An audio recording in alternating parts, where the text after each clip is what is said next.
चलो आज हम उपसर्ग और प्रत्यय के बारे में जानेंगे। किसके बारे में? उपसर्ग और प्रत्यय। सबसे पहले हम उपसर्ग के बारे में जानेंगे, ठीक ना। उपसर्ग होता क्या है और क्या है। तो उपसर्ग है ना, उपसर्ग दो शब्दों से मिलकर बना है। कितने शब्दों से मिलकर बना है? दो शब्दों से मिलकर बना है। पहला शब्द हो जाएगा जो उप हो जाएगा, ठीक है ना, और दूसरा हो जाएगा जो सर्ग हो जाएगा, ठीक। तो उपसर्ग जो दो शब्दों से मिलकर बना है उसका अर्थ क्या होता है उसके बारे में हम पहले जानेंगे, ठीक है ना।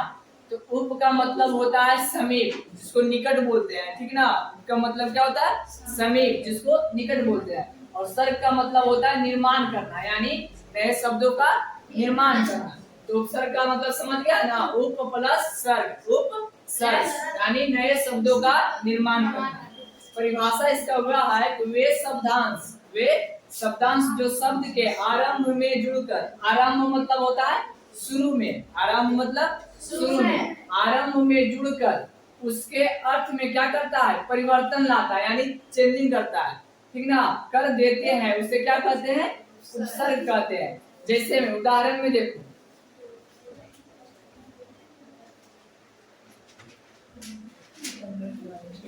उदाहरण में जैसे उप जोड़ हार, तो इसका क्या हो जाएगा?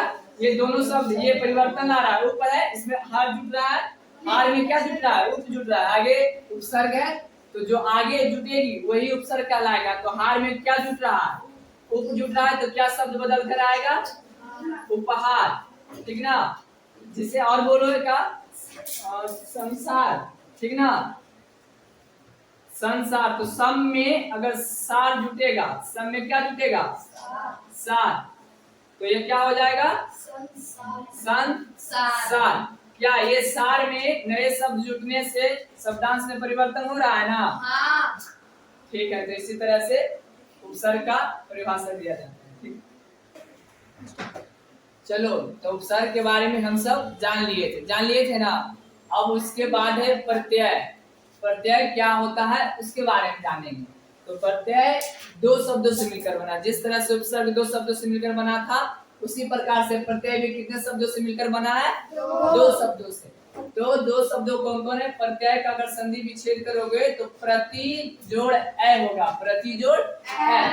प्रति मीन्स होता है साथ में, साथ में, पर बाद में चलेगा, साथ में, मगर इसका जो अर्थ चलेगा वो बाद में निकलेगा, ठीक है। और ऐ का मतलब होता है साथ में चलने वाला। ऐ का मतलब क्या होता है?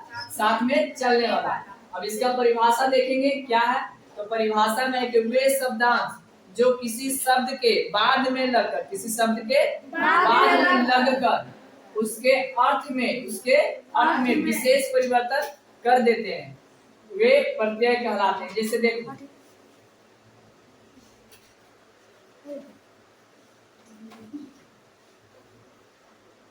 जैसे देखो समाज, ठीक ना, क्या है? समाज। समाज, तो इसको स प्लस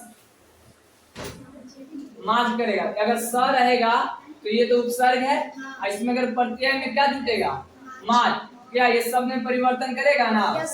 या क्या लिखा जाएगा? समाज। समाज। और इसी तरह से रहेगा सामाजिक, क्या रहेगा? सामाजिक। समाज जोड़ एक, समाज जोड़ एक। तो क्या इसमें उपसर्ग कौन है? समाज है, और प्रत्यय कौन है? एक है। तो साथ में चलने वाला क्या हुआ? एक हुआ। तो सामाजिक, सामाजिक। उसी प्रकार से जो नए शब्द जुड़ता है उसके बाद क्या करता है? शब्द में परिवर्तन लाता है, ठीक है।